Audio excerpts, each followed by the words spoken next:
Hello, my dear students. Welcome to the next topic of Arbitration and Conciliation Act 1996. And I hope your preparations are going very well. Today we will see section 25, very important topic.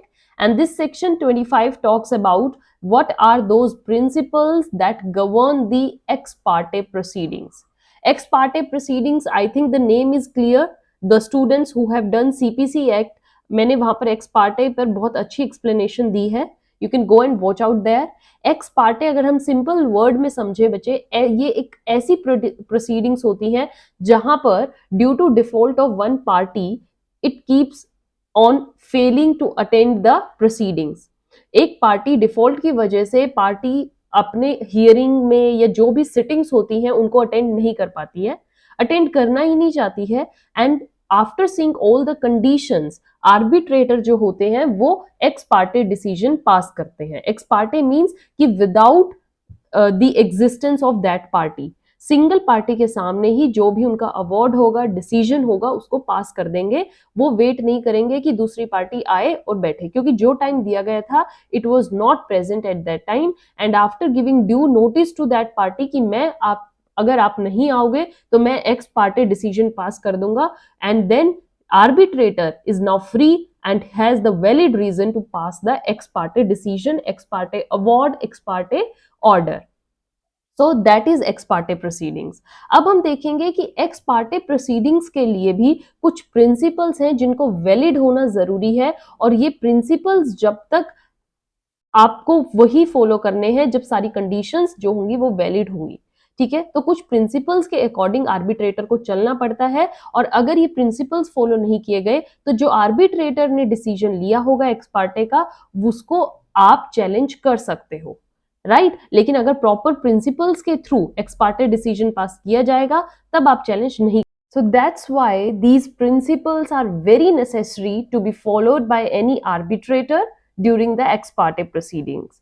So let's start today's topic. The principles governing the ex parte proceedings are used when a dash is made by any party to arbitrator. जब कोई party arbitrator के पास अपनी request डालती है regarding for what, कि हमें हमारी ये प्रॉब्लम है, हमारी ये डिस्प्यूट है और इस चीज को आप सॉल्व कीजिए. सो दैट टाइम जो हमारे आर्बिट्रेटर हैं वो एक्स पार्टे प्रोसीडिंग्स को हैंडल करते हैं.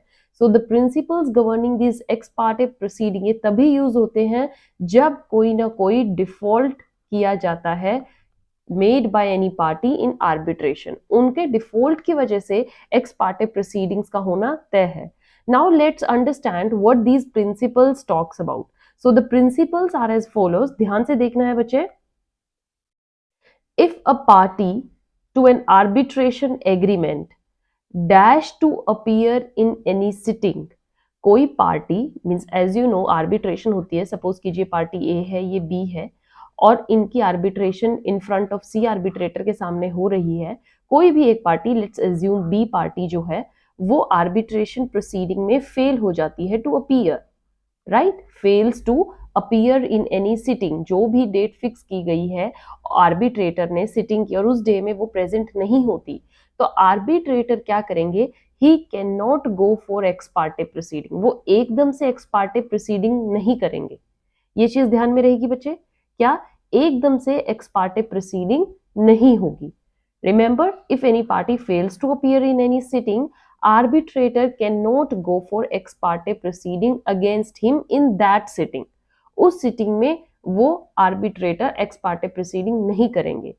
अब इसके आगे दो कंडीशन हो सकती हैं. The first one which you have to see is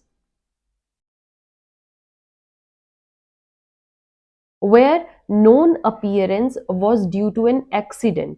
accidentally आप नॉन अपीयर थे, there was some reason, valid reasons, जिस वजह से कोई भी पार्टी प्रेजेंट नहीं हो पाई, तो वहां पर आर्बिट्रेटर क्या करेंगे, arbitrator should dash in the ordinary manner, should proceed. Arbitrator को प्रोसीड करना चाहिए इन ऑर्डिनरी मैनर. जैसे सिंपली कोई टर्म है, जिस भी टर्म में वो प्रोसीड करते वैसे प्रोसीड करे.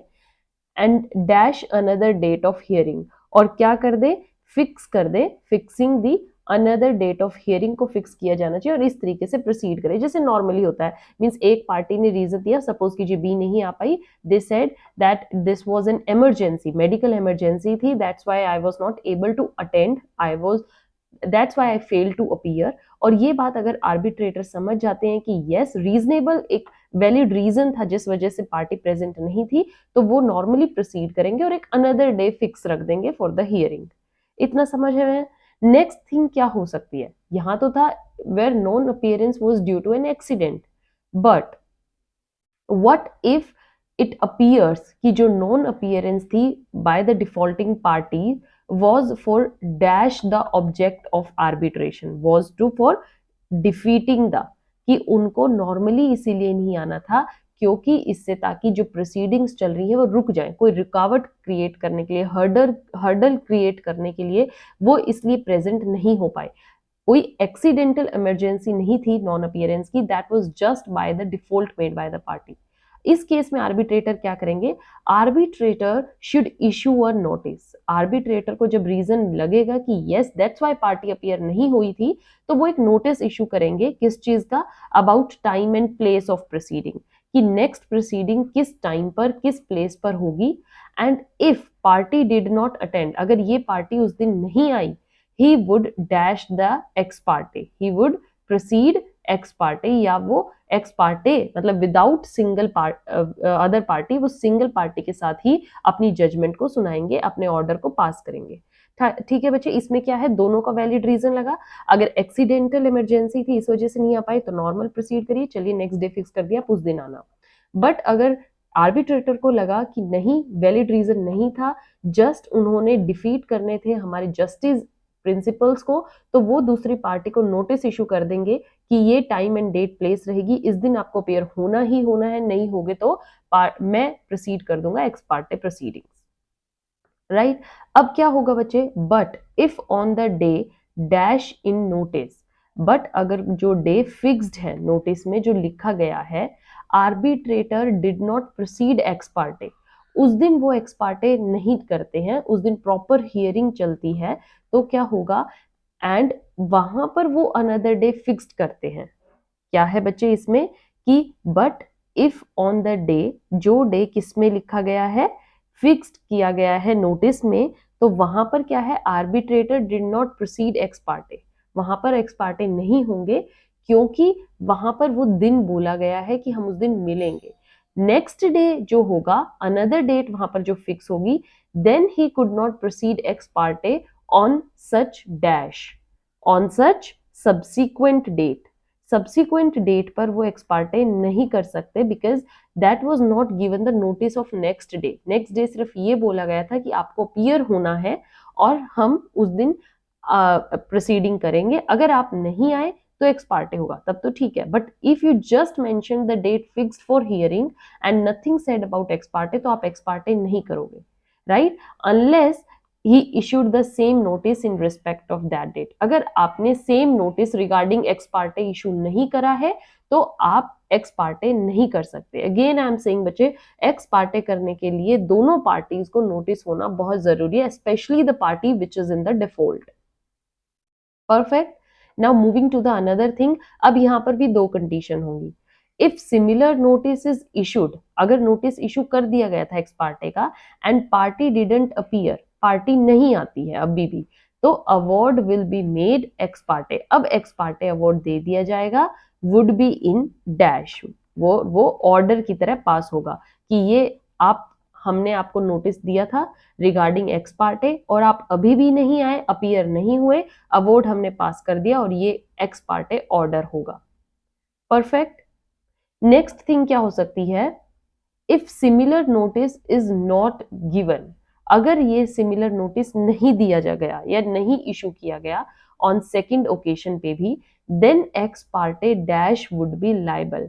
तो जो आपने एक्स पार्टे ऑर्डर दिया है या एक्स पार्टे अवार्ड पास कर दिया विदाउट गिविंग एनी नोटिस, वो क्या होगा, will be liable to set aside, उसको हटाना पड़ेगा आपको उस एक्स पार्टे ऑर्डर को, क्योंकि सेकंड पार्टी को आपने नहीं बोला था कि मैं एक्स पार्टे प्रोसीडिंग करूंगा या मैं एक्स पार्टे ऑर्डर दे दूंगा।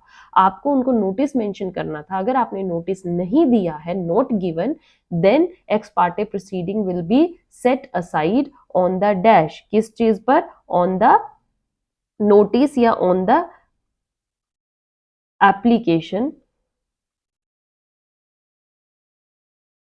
किस चीज का? Injustice was cause to party. Party को इनजस्टिस हुआ है क्योंकि ऑलरेडी पार्टी को नहीं बताया गया था कि आपके अगेंस्ट एक्स पार्टी प्रोसीडिंग चलेंगी। बहुत सिंपल है बच्चे, नोटिस इशू किया गया है और पार्टी तब भी नहीं आई, तो एक्स पार्टी जो प्रोसीडिंग होगी, अवॉर्ड होगा, वो ऑर्डर हो जाएगा।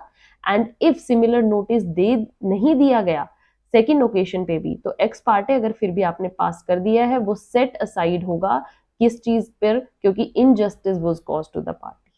सिंपल प्रोसीजर है एक्स पार्टे प्रोसीडिंग का। इसमें सिर्फ यही बोला गया है कि जितनी बार आप एक्स पार्टे के लिए जाएंगे, आपको उतनी बार नोटिस देना पड़ेगा। Very simple in terms. First sitting में आप एक्स पार्टे नहीं कर सकते, बेशक वो अपीयर हो ना हो। So this is your section 25. I hope you understood it very clearly.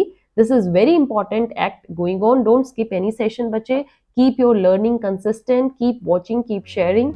Thank you.